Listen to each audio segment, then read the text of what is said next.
This episode's sponsored by the Dollar Shave Club. Hello and welcome, history buffs. My name is Nick Hodges, and frankly, just for the fun of it, I'll be covering The Wolf of Wall Street.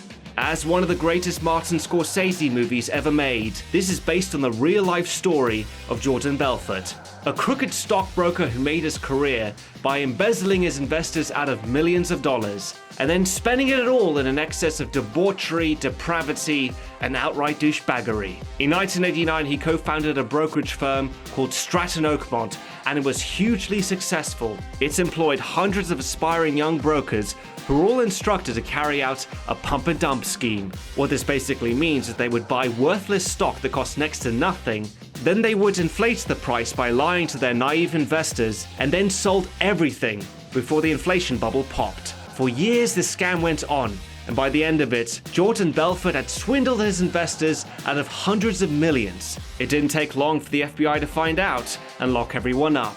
But what audiences find so fascinating about Jordan Belfort is less to do with his crime and more with his decadent lifestyle of drugs, booze, and women. What we see in the film is so ludicrous, so bizarre, so insane that it has to be the work of Hollywood fiction, right? Well, grab yourself a drink and let's find out how accurate was this movie. And, oh yeah, for anyone in the comment section asking, seriously, Nick, is this even related to history? Absolutely fucking not. This is The Wolf of Wall Street.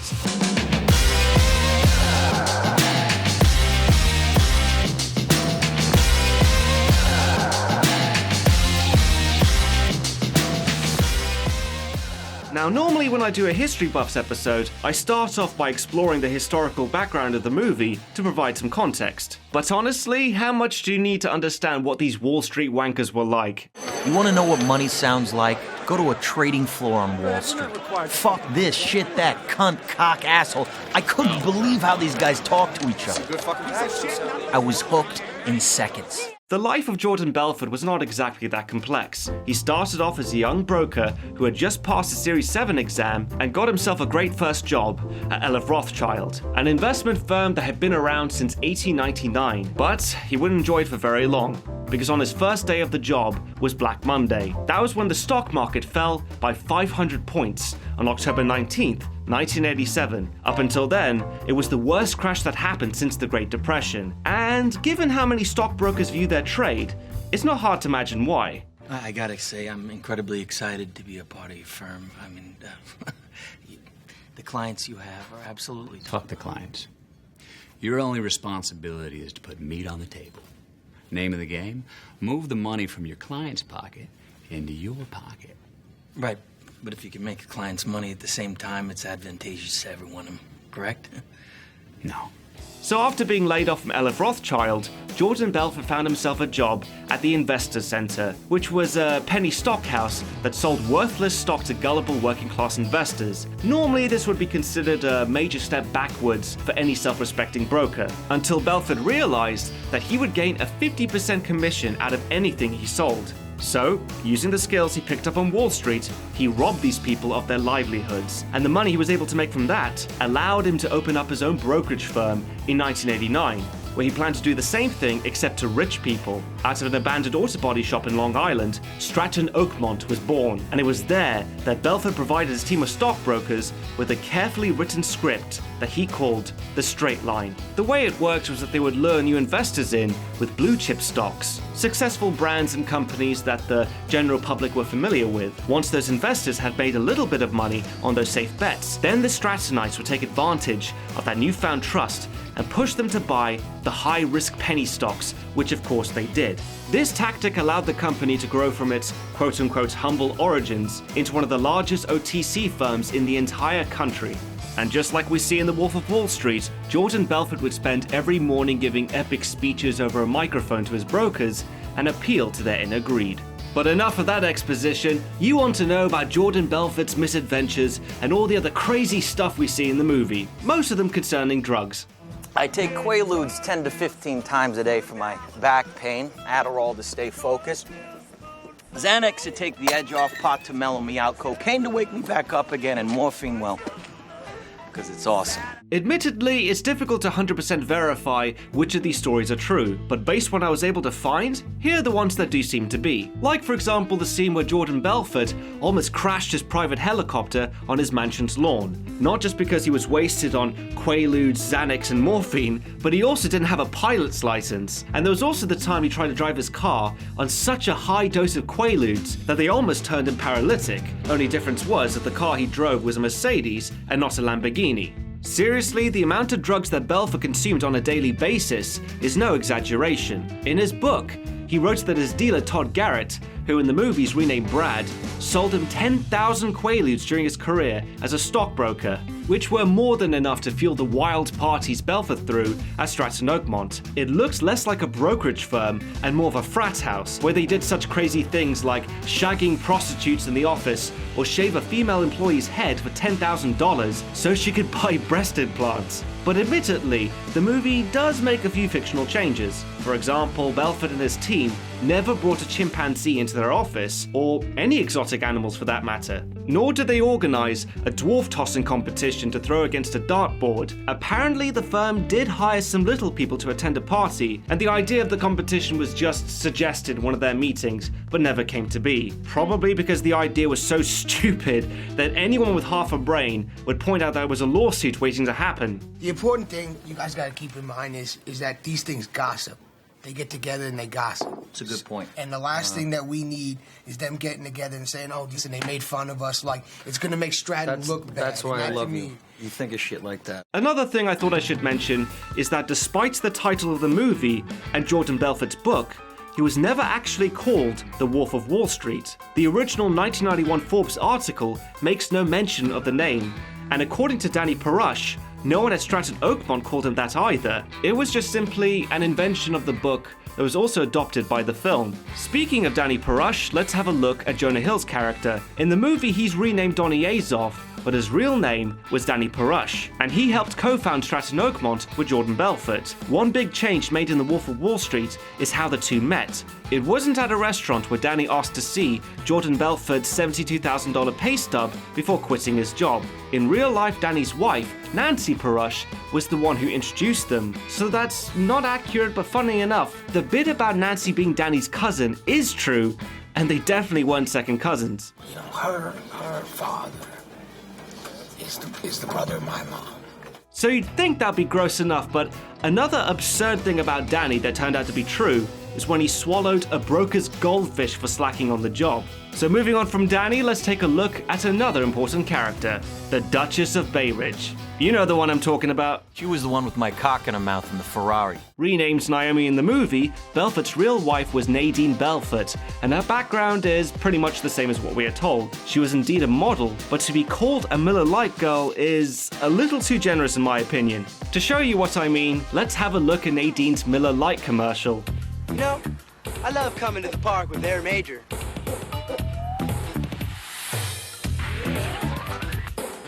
Because there's nothing better than spending a little time with man's two best friends. His dog and his beer. Miller Lite, the less filling beer that really tastes great. Hey, where's Major? That's right, blink and you miss it. That was the extent of her exciting career as a Miller Lite girl, a role that got less screen time than the dog. Not suggesting that this was an inaccuracy, of course, I just couldn't help myself showing that commercial once I found it. Anyway, just like in the movie, the real Nadine was given every luxury she could ever want. But given Jordan Belfort's dangerous lifestyle, it all came at a price.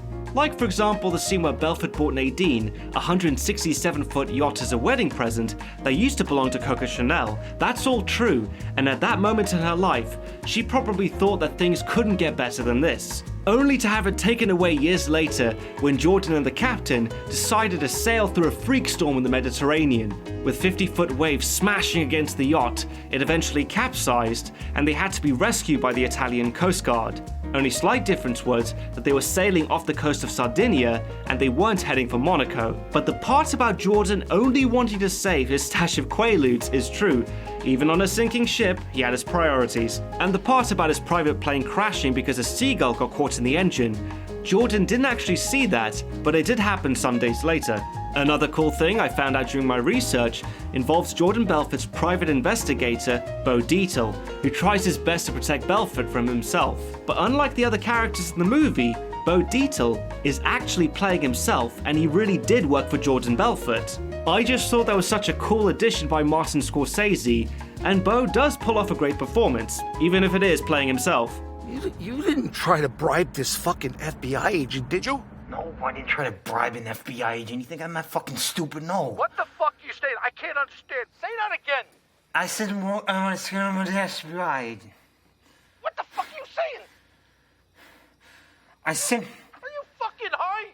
Despite all the other bad decisions Jordan Belfort made in real life, he wasn't stupid enough to try and bribe the FBI agent investigating him. The guy's real name was Gregory Coleman, and the whole scene where Jordan invited him to meet him on his yacht never happened. In fact, the two wouldn't meet face to face until Coleman arrested him at his home in 1998, and not during an infomercial like we see in the movie. Belfort was eventually charged for money laundering and illegal trading practices, and the reason he popped on the FBI's radar was because of the numerous complaints made against Stratton Oakmont and Jordan's suspiciously excessive lifestyle, but also through what happened with Steve Madden. If you recall in the movie, Steve Madden was a designer for women's shoes, and he just happened to be childhood friends with Danny Perush. In 1993, Stratton Oakmont took Steve Madden's shoe company public.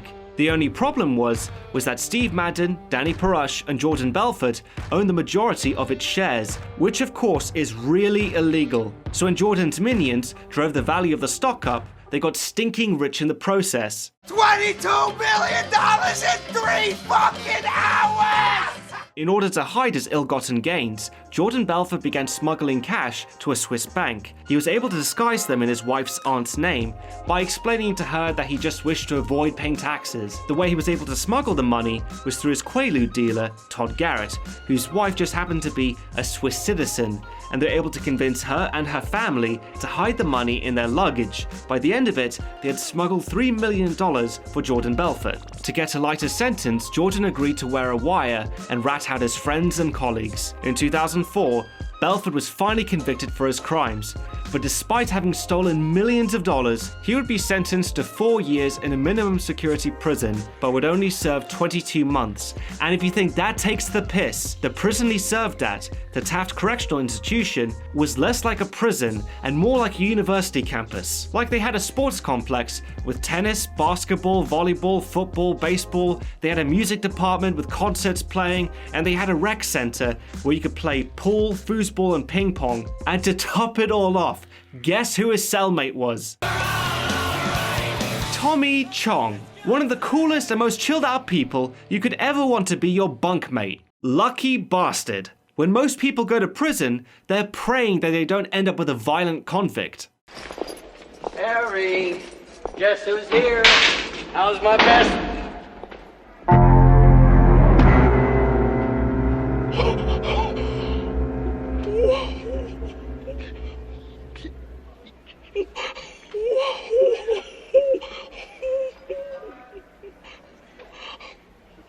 In the end, I guess we should be happy that Jordan Belfort ended up in this prison, because it was actually Tommy Chong who convinced him to write his life story into the book The Wolf of Wall Street. And despite his cushy prison sentence, he didn't completely get away scot-free. Additionally, he was ordered to return the $110 million that he stole from his former clients, and to this very day, he is struggling to pay everything back. Jordan Belfort now makes a living by giving seminars around the world to teach sales techniques. And there's a scene at the end of the movie where you could see the real Jordan Belfort make a brief cameo where he introduces his film counterpart onto the stage. Overall, I'm happy to say that Martin Scorsese has made yet another authentic film. It only slightly deviates from the truth at times for plot purposes or to creatively raise the bar, but any change that was made doesn't betray what the film was ultimately going for, to tell a cautionary tale about the absurdity and dangers of excess. I'd just like to say a quick thank you to Dollar Shave Club for sponsoring this video and supporting history buffs. Dollar Shave Club is an online service that delivers an array of bathroom goodies right to your door, They've got everything from toothpaste to body wash and to hairstyling products. All the essentials you need to start your day, no matter how you wake up. Wake up, you piece of shit! To break it all down, all new members are given a starter set for just $5. So imagine all that money you'll be saving. And it comes with 3 trial-sized versions of some of their best stuff, such as the shave butter, body wash, One Wipe Charlie butt wipes, as well as their executive razor. This premium weighted razor gives you the feeling of a close shave without paying those pesky Wall Street prices. To get your exclusive $5 offer, just enter dollarshaveclub.com/historybuffs or click on the link in the description box below. Well, that about wraps it up. My name is Nick Hodges, and thanks for watching History Buffs. And remember, if you like the show, help the channel grow. If you wish to support History Buffs, then you can now do so at Patreon. And as always, let me know in the comments section what you thought about The Wolf of Wall Street. And of course, what historical movie should I review next? In the meantime, check out the History Buffs Twitter and Facebook pages for new updates. Until then, I'll see you next time.